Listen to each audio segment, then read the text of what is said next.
जय Hind students. I hope कि आप सभी लोग स्वस्थ होंगे। आप सभी की प्रिपरेशन अच्छी चल रही होगी। आज के करंट अफेयर सेशन में हम बात करने वाले हैं पीएम कुसुम स्कीम के बारे में। ये अभी काफी चर्चा में है। इसके साथ ही पीएम कुसुम के बारे में भी थोड़ा डिटेल में समझेंगे। सबसे पहले बात करते हैं कि अभी न्यूज में क्यों है। तो लोकसभा में केंद्रीय नवीन और नवीकरणीय ऊर्जा मंत्री ने लिखित रूप में लिख करके पीएम कुसुम के बारे में कि वर्तमान में उसकी क्या स्थिति है, इसकी जानकारी दी है। पीएम कुसुम की शुरुआत 2019 में की गई थी। इसका नोडल एजेंसी मिनिस्ट्री की बात करें तो नवीन और नवीकरणीय ऊर्जा मंत्रालय इसका नोडल एजेंसी है। प्राथमिक उद्देश्य द प्राइमरी ऑब्जेक्टिव की बात करें तो सौर ऊर्जा समाधानों को बढ़ावा दे करके कृषि क्षेत्र में बदलाव लाना है, मतलब सोलर एनर्जी से रिलेटेड सॉल्यूशन लाना जिससे कि एग्रीकल्चर फील्ड में बदलाव हो सके। अप्रोच की बात करें तो मांग संचालित दृष्टिकोण डिमांड ड्रिवन अप्रोच पर ये डिपेंड करता है। जैसे जैसे मांग बढ़ेगी इसको और भी ज्यादा विस्तार कर दिया जाएगा और इसमें और भी अलग अलग सुविधाएं बढ़ा दी जाएंगी।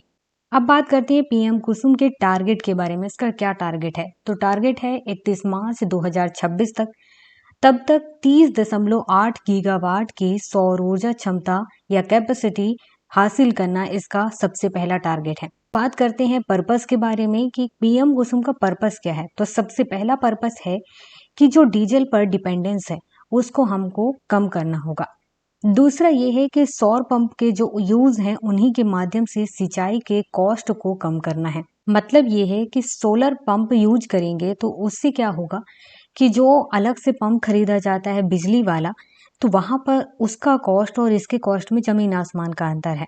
इसलिए ये कहा गया कि सौर पंप अगर यूज करते हैं तो पहले तो ये होगा कि वो सोलर से चलेगा तो यहाँ पर बिजली की खपत कम होगी। दूसरा उसका जो कॉस्ट है वो भी कम हो जाएगा। इसके अलावा सोलर बेस्ड कम्युनिटी इरिगेशन या फिर सौर आधारित सामुदायिक सिंचाई परियोजनाओं को बढ़ावा देने का उद्देश्य भी पीएम कुसुम का है। इसके अलावा किसानों के लिए जल एवं ऊर्जा सुरक्षा को बढ़ाना और पर्यावरण प्रदूषण को कम करना, ये इसके प्रमुख उद्देश्य हैं। अब यहाँ पर हम बात करते हैं कि इस योजना के बारे में हमने इतने शॉर्ट में बात क्यों किया।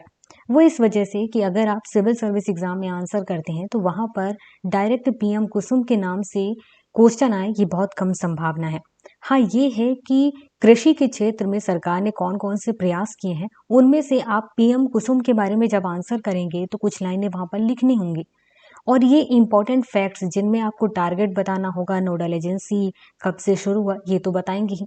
तो उसी के बेस पर आपको ये इन्फॉर्मेशन दिया गया है। और पीएससी की बात करें तो पीएससी के एग्जाम में भी 100 से 150 शब्दों में आंसर लिखने की बात कही जाती है। डायरेक्ट पीएम कुसुम से रिलेटेड सवाल आता है तो भी आप 100 से 150 आंसर इसी टाइप से लिख सकते हैं। ये एग्जैक्ट और शॉर्ट में, संक्षिप्त में अच्छा आंसर रहेगा। तो आज के क्लास में इतना ही। मिलते हैं नए क्लास में नए टॉपिक के साथ।